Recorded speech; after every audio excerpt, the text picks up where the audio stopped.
And we are live at the NRA Annual Meeting and Exhibits in Houston, Texas, 2026, here at the Meet the Pressers and Gun Freedom Radio. That's pretty good. My first time doing it, so I felt pretty good. And here with my awesome co-host, Clint Macro. We have an awesome guest. Always great to catch up with these guys. And Clint, do us the honors. We have our esteemed colleague, Katie Giddins. She is the Northeast USA Director of everything.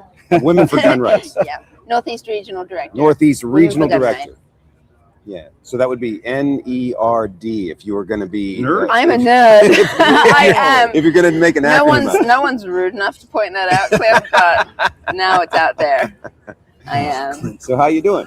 Pretty good. This is my first NRA annual meeting. Oh, really? It's great, yeah. So it's like a really friendly mini shot, which is really nice. Yeah, so. have you been to shot a lot? No, I went to shot for the first time year before last. I couldn't make it this year, and was just like, wow. I even got the shot flu. Oh, so I was no, I'm totally fine. But everyone warned me about it, and I went, I'm healthy as. But yeah, I got that. And I went, You think, how many people touch that escalator thing? You know what I mean? It's like you're grabbing, oh no. It says on these escalators, like, it's safe to put your hand on. There's a picture actually says, it feels safe to put your hand on it. Good That's Lord. the first thing I thought this morning is like, Actually, somebody gave me this patch that says marked safe from getting stabbed at but I missed all the action this year at shot, so this is great. I'm really happy to be here. Good. Yeah, well, as you keep coming back to these, NRA annual meeting is like old home week. Yeah, It's like a family reunion. that's what it feels like. Yeah. It does for sure. Yeah, most certainly. So tell us a little bit about your background and what led you to this point in life where you're now the NERD. Just you can say it. The Northeast Regional Director, yes. Well, I met and I was very good friends with an American chap. We'd known each other since the early 2000s, and just had a sort of a long love story there. And in 2017, he came over to Australia and proposed, and then I came to the US in 2018, and we got married, and my immigration journey started there, and became a citizen in 24.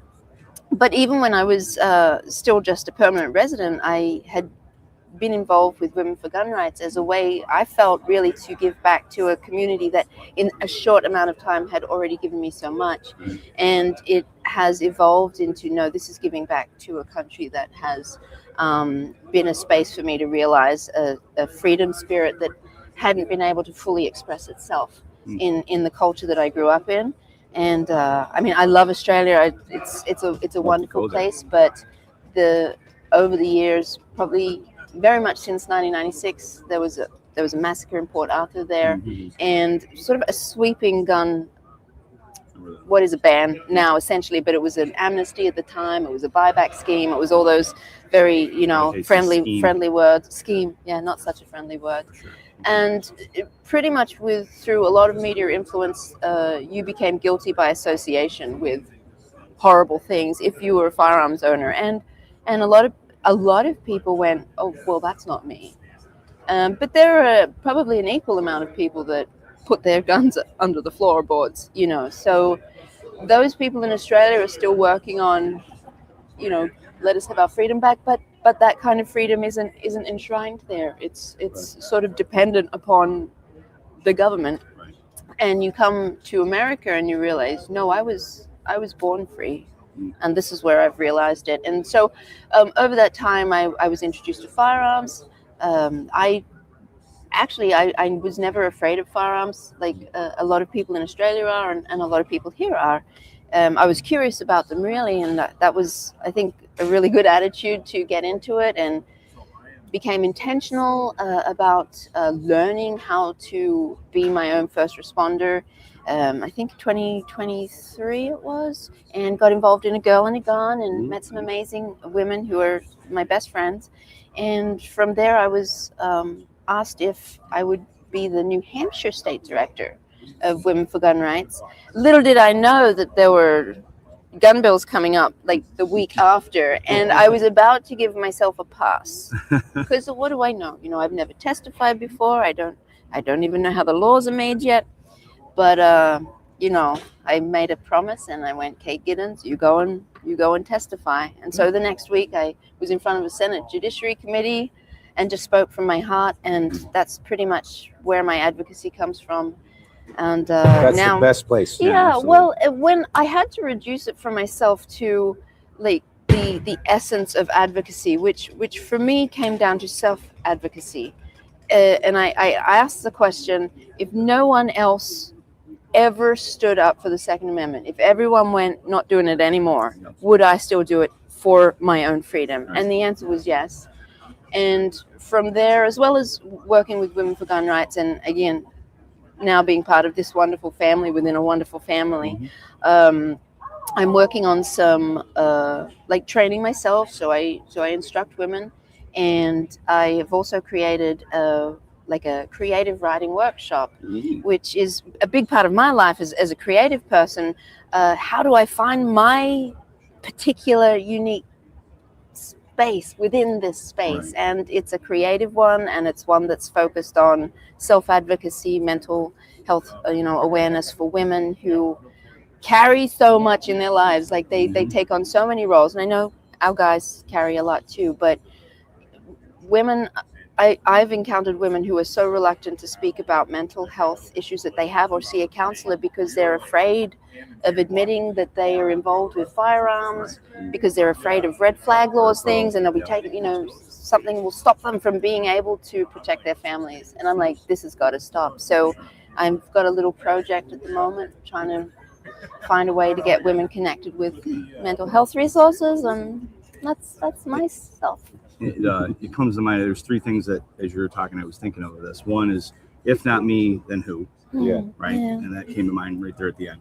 And then two other things. And one of the reasons, obviously, they tapped you, obviously, you can speak well, and you came from a location that ran guns. And I distinctly remember that big pile of guns. Yeah. And, that was all over the world, they were showing this big pile of guns in Australia where they're taking them back, or buying them back, or, the scheme. Relieving them of a burden. There you go. So you coming from there, and then going through the legal channels to become an American citizen. 6 years it takes. Yeah, right. Yeah. So, I'd like to get your thoughts on that as far as, you came in the legal way, what's your thoughts on people coming over not legal? And then also, the firearms and, them banning the guns, and over here you don't. So like anything on that end that you're doing to try to help your native land? Well, in Australia, we're not unfamiliar to the issue of illegal immigration. Back in sort of like 90s and even early 2000s, there was a push to turn the boats back. So a lot of our illegal immigration in Australia comes from places like Indonesia. They come through Indonesia basically and come down the west coast and make their way in like that. And you've got groups there that have always pushed, give them amnesty, let them roam free. And then there are other people branded as racists who say, no, you can't just come into a place where you've burnt your ID. No one has a way of knowing who you are. We can't what just. You've done. That's just crazy. You wouldn't let someone in your house that you didn't know. Exactly. But so there, that dynamic there of for and against, we've got it too, and it's just whoever gets in power really determines your immigration policies. And look, Australia is very proud of its multicultural heritage, as we are here. Like we're a melting pot. Australia's no different than that. We're just on a much smaller scale. But for the most part, people are like, no, you've got to do this the right way. But in a sense, the damage is done. Some of the cultures that have come in, they don't respect women in the way that Western cultures respect women, and that is now really spilling over into different areas of a lot of communities. Not like Europe. Yeah, very much so. But it's the same there as here. You've got to look at people's track records who are running for office and vote for the people who support that actually value your life and your freedom. Not just what they say, it's how they vote. That's how they'll tell you whatever they want. Yeah, lip look service. just look at the track record. Yeah, Sure. look at how they vote. Look at how they vote on constitutional challenges. Look how they vote in their procedural votes. I mean, all that the information's out there. Yeah. But I tell you one thing that I've had the opportunity to see with you and with other folks that I've worked with, not even necessarily in this industry, but folks that have come to this country from other places, they really appreciate the freedoms that we have here. And I think a lot of natural born, Pennsylvanians and Americans that are born here on the soil, a lot of them tend to just discount it or not they take it for granted. Yeah, absolutely. And so to hear someone who has lived in a place where guns truly were banned, something that we say we'll never let that happen here, and have seen that process take place, I think that would give a really interesting perspective, especially when you're testifying. Yeah, no, it's true, and I do bring that in. And the tricky thing with saying I'm from Australia where guns were banned, it's like, so a beautiful lady, I'm sure you're very well aware of, like Gabby Franco, right? Mm-hmm. So she's with Women for Gun Rights as well, Olympic shooter, Venezuelan legal immigrant. And in New Hampshire, we've got an amazing lady that's running for office as well, Lily Tang Williams. She's a legal immigrant from China. And so we've got these legal immigrants who come from countries that not a lot of people want to go to, right? Yeah. And then you get someone from Australia who says, yeah, they banned our guns as well. And like, yeah, but we still want to go to Bondi Beach. Like, everyone wants to go to Australia. Nobody thinks of where I came from as somewhere that, is horrible and you need to flee. And it's not really until you sort of immerse yourself in the American culture. There's a lot of people who immigrate that still don't love America. And I think that's a shame, because Americans have like some of the biggest hearts, the most generous, most open people that in all my travels around the world, I've never met people like Americans. And yet I will say we are the butt of jokes around the world for that, because people don't understand where it comes from. But I do know a lot of immigrants as well, legal immigrants, who just love this place and say, I'm home now. And it's a beautiful thing. I appreciate hearing that. I've never traveled abroad, so I've never experienced being an American in another country. We've been to a few places. Yeah, you sat on top of the pyramids, didn't you? Not on top. That's it. Not a lot. Egypt in the 90s and Canada, and we just went to Mexico, so Cancun. So to shift gears slightly, Women for Gun Rights now is a membership organization. We are. Thank you for bringing that up, Clint. So in the past, we've had people follow us. We sign up with a newsletter, and it's been wonderful. And we love being able to sort of reach out and let people know what's going on. But now it's our 10th year, and we're growing rapidly, and we're asking people to not just follow, but to join us. Smart. And so we have a 3-tier membership system. There's Patriot level, which is entry level, and that's $50 a year. And then there is a Defender level, and that's $100. And then there's Founder level, and that's $200. And at every level, we also, we want to say thank you for showing your support. So there's T-shirts, free raffle tickets. Like the Defender has a beautiful challenge coin. It's we don't want to just say, give us your money, like here's a sack, put it all in there. We also want to say, like, we're doing this for you as well. Here's something to say thank you. And the support means everything to us. It really does. Yeah, it's important for folks to know that the work that this organization does costs money. I mean, there's people traveling back and forth to the Capitol all the time. There's things printed, briefs, made up. So, when you testify, you need to get all that information.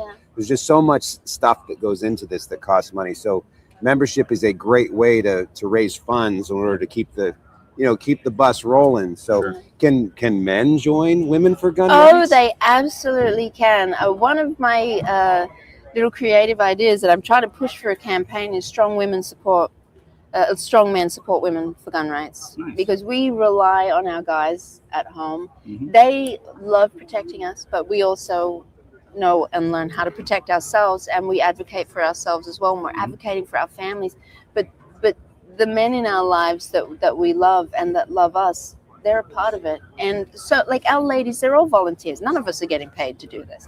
And they do, some live 4 hours away from the State House, and gas costs a lot. They do drive, so all those little bits we reimburse them. We never want any of our ladies to be out of pocket, but they routinely don't submit reimbursement, receipts, because that's their way of giving to this cause as well, and it's amazing, and that's part of that generous spirit that's so beautiful, and I think needs to be honored by giving back wherever you can when people give to you, but that level of involvement from our volunteers is just it's really unique about our organization, I think, and we appreciate everything we can get, because advocacy doesn't actually make a lot of money here either. Yeah, for sure. So the link's actually up in the description. So hit the link, go to the website. Oh, you did that? Put that there? Oh, thanks, guys. And I today will join.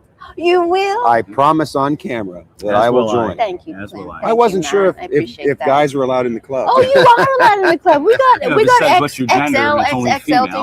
Right. Look, our t-shirts are unisex. You just get whatever. Well, I guess men is in women.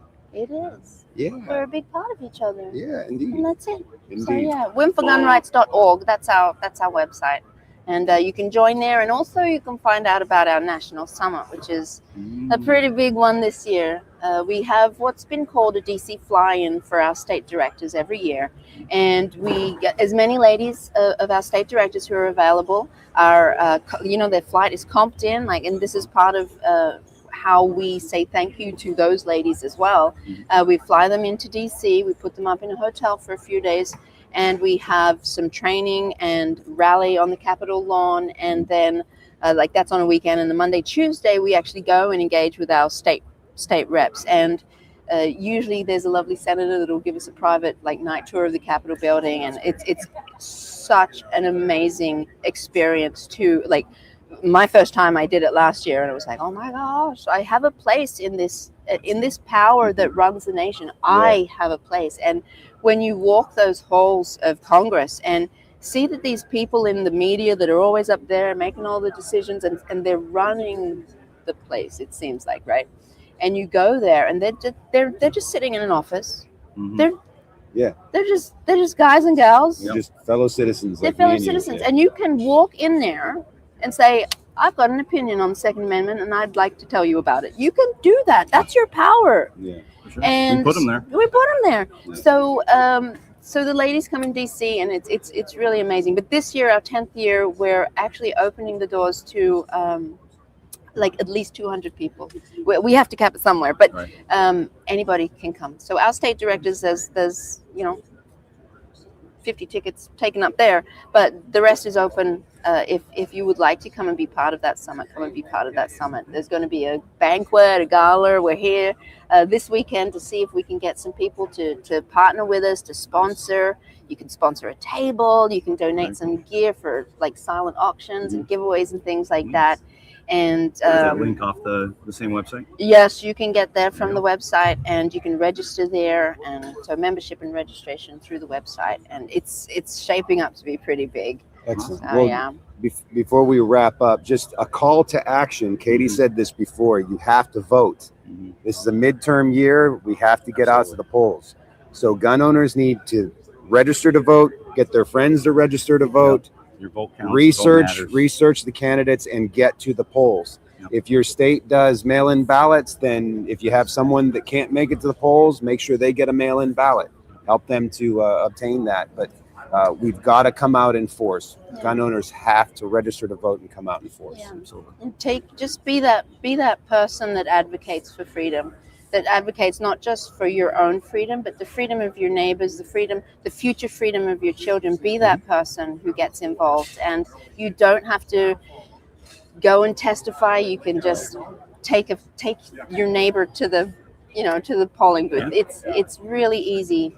Take your kids to the polling booth. Take your kids, teach them about it. All of our kids. Take Augie has been to the polls with me every single time I've voted. I think every single time. Make them feel like it's something that we have to do. I'm gonna sob. I'm gonna sob like a baby when I see him cast his first vote. That's awesome. Cool. The website again? Womenforgunrights.org is our website, and we would love you to join us. And I thank you guys for the opportunity to share our mission with your family. Thank you, guys. Always a pleasure, Katie. Check them out. Give them your support. And make sure you check out the giveaway. It goes to the end of the month. meetthepressers.com/giveaways.